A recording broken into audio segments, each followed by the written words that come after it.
வச்சு யாருக்கு கண்ணு படாத நீ எடுத்துன்னு போங்கன்னு சொல்றாங்க. ஆண்டவரு நம்ம வெறுமையா இருக்கலாம்.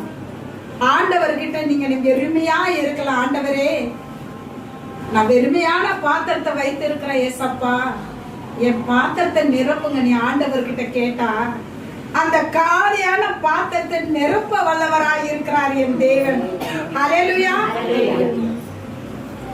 ஒரு காலத்துல வெறுமையா இருந்தாங்க. நானு யாரும் ₹1 எனக்கு கொடுக்க கூட நாதி இல்லை.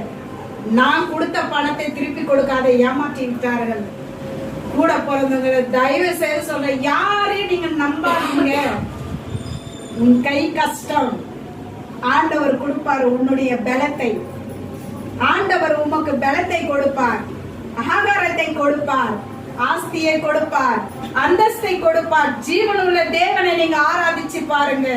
ஜீவனுள்ள தேவனை எப்பொழுதும் மண்டிட்டு பிரேயர் பண்ணுங்க. ஒரு 2 நிமிஷம் உங்களை அளவு குத்த சொல்ல, இவ்வளோ லாங்கா வேலை எடுத்து குத்த சொல்ல, உடம்பெல்லாம் உன் சரீரத்தை என்ன பண்றோம், வேலையில சதியில கொடுத்து தேர மாதிரி இசுக்குது, அதெல்லாம் ஒண்ணு சொல்லல. நம்ம தேவன் ஜீவனுள்ள தேவனுங்க. கூப்பிட்டா உடனே பதில் பேசுறவராய் இருக்கிறார்.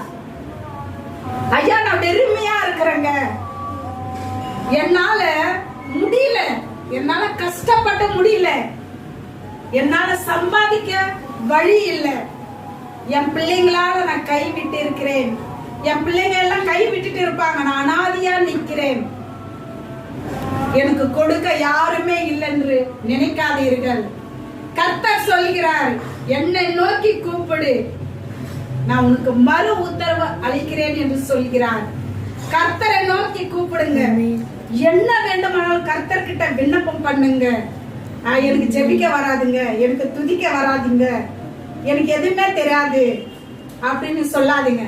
நீங்க நம்ம கிட்ட எப்படி பேசுறீங்களோ, ஒரு தாய் தகப்பங்கிட்ட எப்படி பேசுறீங்களோ, ஒரே ஒரு நிமிஷம் நீங்க பேசி பாருங்க. கர்த்தர் உங்களை ஆசீர்வதிக்க வல்லவரா இருக்கிறார். ஹல்லேலூயா. என் தேவனை போல யாரும் இல்லை, என் கர்த்தரை போல யாரும் இல்லை. உலகத்துல எல்லா தேவர்களையும் நான் பார்த்து விட்டேன். என்கிட்ட பேசின வார்த்தை இன்னும் என் உள்ளம் அப்படியே கதறு கொண்டு இன்னைக்கும் எனக்கு பேசிக்கொண்டே இருக்கிறார். நான் எதற்காக உன்னை அழைத்தானோ அதற்காக எடுத்து நான் பயன்படுத்துவேன் என்று சொல்கிறார். உங்களை எதற்காக அழைத்தாரோ அதற்காக எடுத்து பயன்படுத்துவார். உலகத்தை நோக்கி நீங்க போகாதீங்க. எவ்வளவு நம்ம பலம் இருக்கிற மட்டும் தான் நம்ம கஷ்டப்பட வேண்டும். நம் பலம் அச்சு போனால் யார் நம்மள உதவி செய்வார்கள்? யாரும் உதவி செய்ய மாட்டார்கள். பலம் எல்லாத்தையும் கொடுப்பவர் என் தேவன். கர்த்தர்